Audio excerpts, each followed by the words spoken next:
Let us solve some problems related to calculation of magnetic torque acting on current carrying loops placed in uniform magnetic field.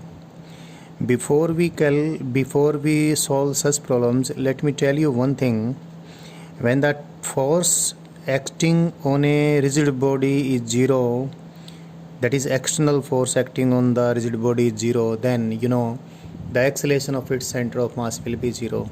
And in that case, if the body is free to move anyway, free to rotate anyway, then obviously it will rotate about the axis which is parallel to the direction of the torque, and that axis must pass through the center of mass of the body. Had it not passed through the center of mass of the body, then while it starts rotating, its center of mass will get some acceleration, which could be possible only when there is some external force. So make it clear, when there is no net external force and the body is free to move or free to rotate anyway, it will rotate about an axis parallel to the direction of the torque, and the axis of rotation will definitely pass through the center of mass of the body. So this is very important while you calculate the magnetic torque acting on current carrying loops. Now let us solve a very important problem and very simple as well.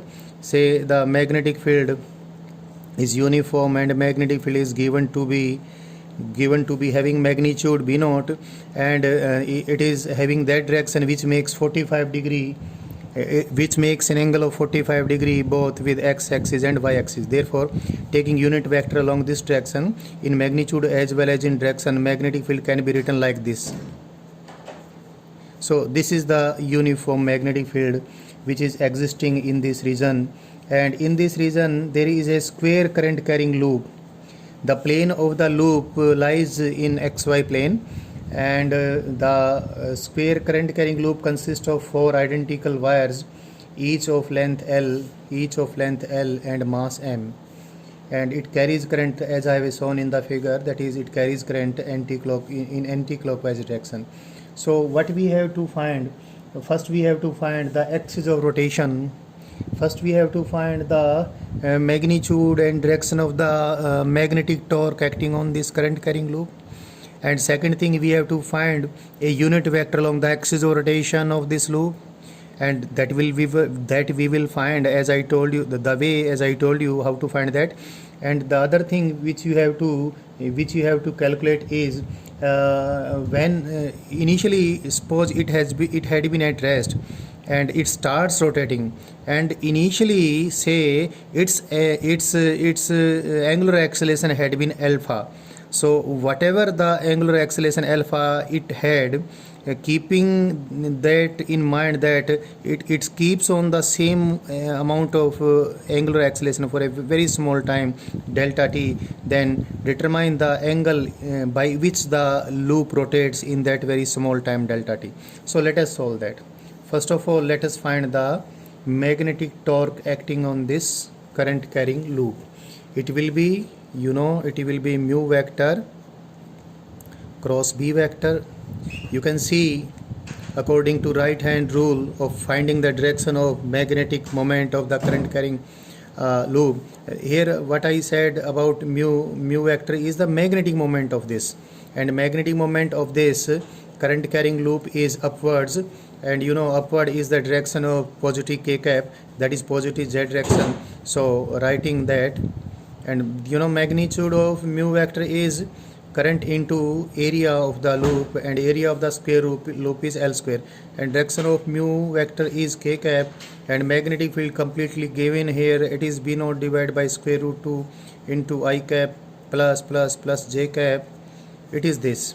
So torque vector comes out to be, in magnitude it is b naught I into L square, and if we want to find the direction of that, then we take the cross product of these unit vectors, and what we get, k cap cross I cap, it is j cap, and k cap cross j cap, it is minus I cap. So the direction of the magnetic torque and magnitude of the magnetic torque acting on this current carrying loop is this one.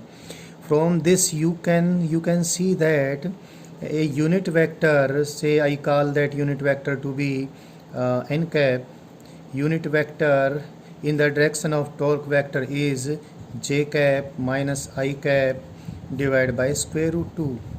That is the y component of the unit vector is positive and x component of the unit vector is negative. Therefore the unit vector is along this diagonal of this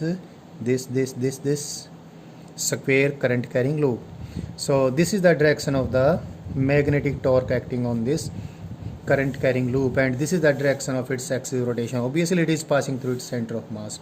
So one thing is clear, we have determined the axis of rotation, and we have determined also the direction of the torque and magnitude of the torque as well. You know, the torque, magnitude of the torque is this is all 1 in magnitude, so it is b naught into I into L square. This is the magnitude of the torque, and this is the torque fully in magnitude as well as in direction. One thing you must see here, that k cap is in this direction, that is mu vector is in this direction and b vector is in this direction. So you just see from here, that is the square loop will start rotating like that.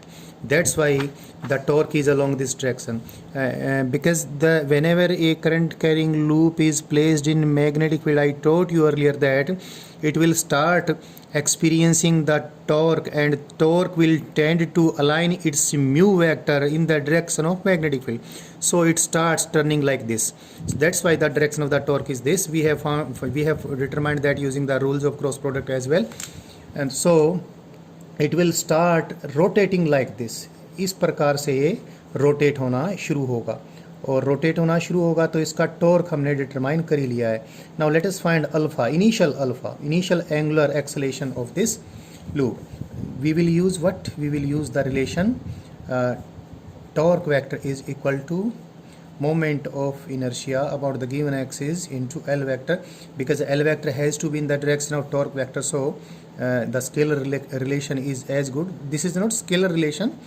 Positive negative sign may determine the direction, this one or this one, but the torque will make the square loop to rotate according to its direction. So alpha will be in the direction of the torque vector. Now what is the value of moment of inertia? You can see it consists of 4 wires.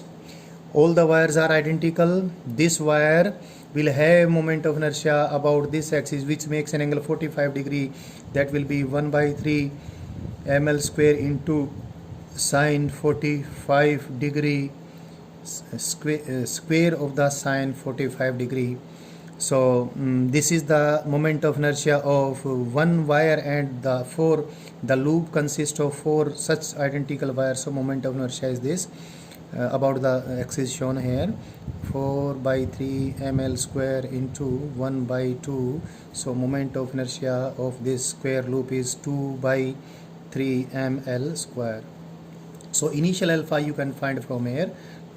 Put the value of the torque, it is b naught into I into L square, and that is equal to I, that is 2 by 3 ml square into alpha. So the value of alpha, that is value of the initial angular acceleration, it is 3 by 2 b naught into I divided by m.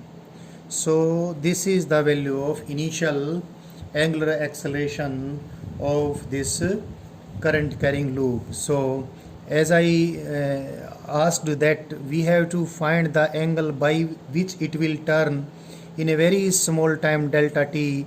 The small time delta t is assumed to be so much small that during that time alpha can be supposed to be constant. So from here you know the angular displacement in case alpha, that is angular acceleration, is uniform. Angular displacement when alpha is supposed to be uniform is equal to initial angular velocity, which is 0 in this case, plus half into alpha into delta t square. So you just put the value of alpha here. It is 3 by 2 b naught into current divided by, here take care, this is moment of inertia. These two i's may be confused, so let me write it moment of inertia. So moment of inertia, and here it is also moment of inertia. when current is also there, moment of inertia is also there, there can be some problem related to the symbols, so I distinguish them. So this is this is the value of alpha 3 by 2 v naught I divided by m into delta t square.